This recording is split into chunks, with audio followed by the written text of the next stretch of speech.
Alates 2011. aastast on Viljandi Tramlab Tõrva Loitsule kohale tulnud maailma suurimad trummid. Ja kas ka seekord, ja mida põnevat sel aastal trummidega korda saadetakse? Pean natukene täpsustama. Mitte Viljandi Tramlab ei ole tulnud kohale nende suurte trummidega, vaid need trummid on kogu aeg Tõrvas olnud. Vähemalt need maailma suurimad. Nii et see on üks asi, millega Tõrva linn ükskõik kelle ees uhkustada saab, et planeeridi siis suurimad löökpillid on teie pisikeses armsas linnas. Ja tõsi ta on, et me tuleme kolmandat korda sellele Loitsule nagu panustama ja tegelikult on näiteks meie enda sees on nõnna, et juba jaanuaris-veebruaris me tegelikult komplekteerisime osaliselt selle seltskonna, sellepärast et see inerts on sees, inimesed juba on saanud nii positiivset sellist kogemust siin varasematel aastatel, et tulevad mõnusasti pika sammuga juba nüüd kolmandaks korraks siia, teavad, et siin on alati ootamatult pompöössed plaanid, nagu ka seekord, et kui eelmine aasta härra Kolditsal tuli selline radikaalne mõte, et võiks luua sellise trummi seina, siis seekord me oleme tekitanud sellise sümbioosi bändi.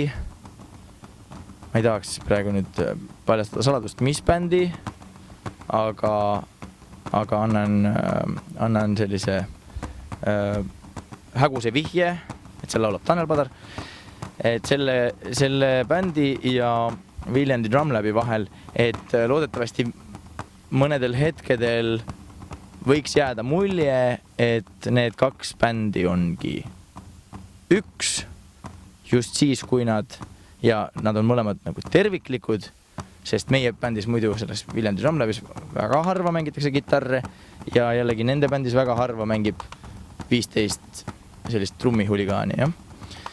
Et loodetavasti mingil hetkel tundub, et ainult nii see üks selline suur trummi ja sellise tõesti korraliku rockitraditsiooni viljelev rockibänd, ainult nii nad terviklikult kõlavadki.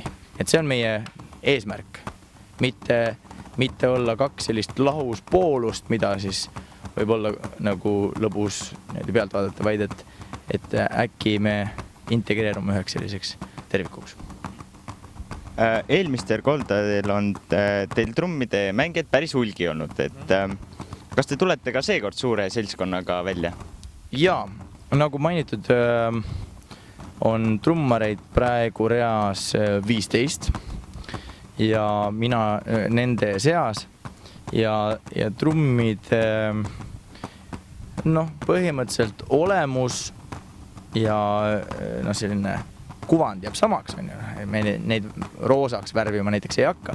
Küll aga oleme mõelnud veel selliste alternatiivlöökpillide lisamise peale, mis need täpselt on. Võib-olla ei hakka praegu veksleid välja käima, aga sellises Kalevipoja, ütleme, vaimus võib juba inimene tegelikult spekuleerida, mis need instrumendid võiksid olla. Ja selles trummi ansamblis on meil, sellises orkestris on meil tegelikult olnud päris põnev selline vanuseline kuuluvus, et mõned on juba sellised staažikamad trummaridega, mõned on sellised noored ja hakkajad, kuni selliste miniatuurseteni välja. Nii et üks trummar on küll selline, kes nüüd ongi ka kolmandat aastat siin, esimene kord oli 6, teine kord oli 7 ja kolmas kord on matemaatika on paigas. Igatahes, et tuleb üks mees, kes ütleme, kui veel 2 aastat seda Loitsu teha ja trummareid siia kutsuda, siis ta on poole oma elust olnud Tõrva Loitsudel ja mänginud trumme. Aga kes kogu trummide osa välja mõtleb või nagu sünnib see kogu või kõigi mängijate koostööl? Nii, see on päris hea küsimus. Et võiks niimoodi Edgar Savisaarelikult vastata küsimusega, et kes kogu muusika on välja mõelnud. Et võib-olla on muusika kogu aeg olemas ja siis meie ainult toome siis nähtavale siis teatava osa sellest universumi muusikast, aga tegelikult on ju arusaadavam vastus on, et mina annan selle impulsi, selles on väga suur osa Per Bärensonil, kes oma tekstiga dikteerib, mis rütmi me peaksime mängima, sest trummide mängimine lihtsalt trummi mängimise pärast on äge, aga ta on ühekülgne. Et löökpillid on alati olnud ikkagi funktsionaalsed pillid. Peab mõtlema, milleks neid mängida, kellega koos, mis otstarbel, mis funktsiooniga. Ja teine väga oluline selline tõukejõud on The Sunni muusika, sest me proovime anda neile juurde ja segada samas võimalikult vähe.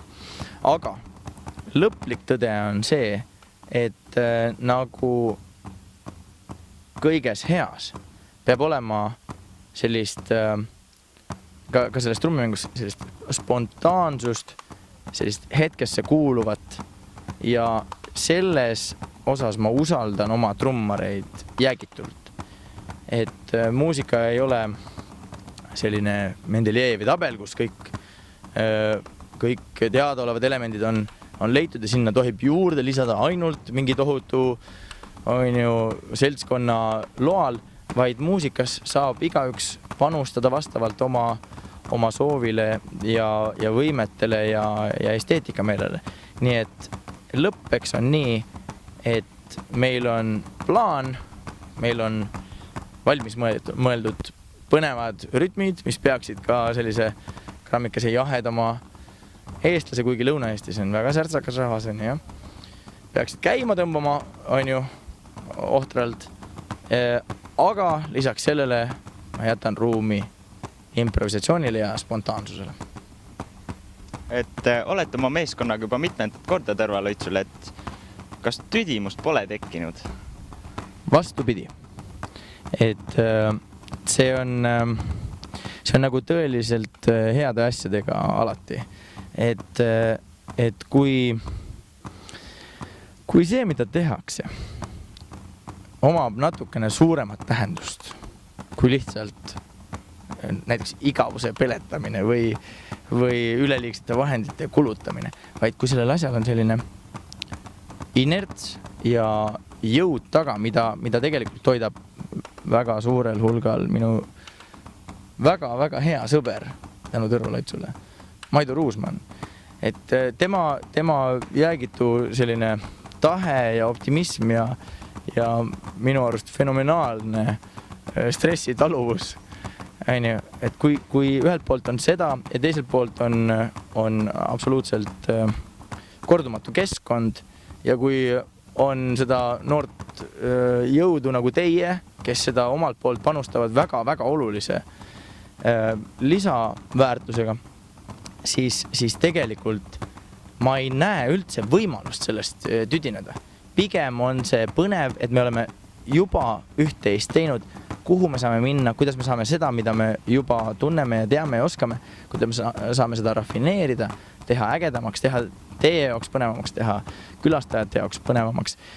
Et võib juhtuda, et näiteks kui me seda spektaaklit siin suudame pidada näiteks 30 aastat ja see poisiklutt, kes täna on 8, on 30 aasta pärast 38, et siis läbi nende aastate me oleme jõudnud nii kaugele, et võib-olla Tõrvas on iganädalaselt 2 korda kokku saav trummarite rühm, nagu on näiteks Šveitsis, kui ma ei eksi, on Top Secret Drum Corps, keda läheb üle maailma, kõik lähevad vaatama, sest see on lihtsalt täiesti fenomenaalne, millega nad suudavad toime tulla.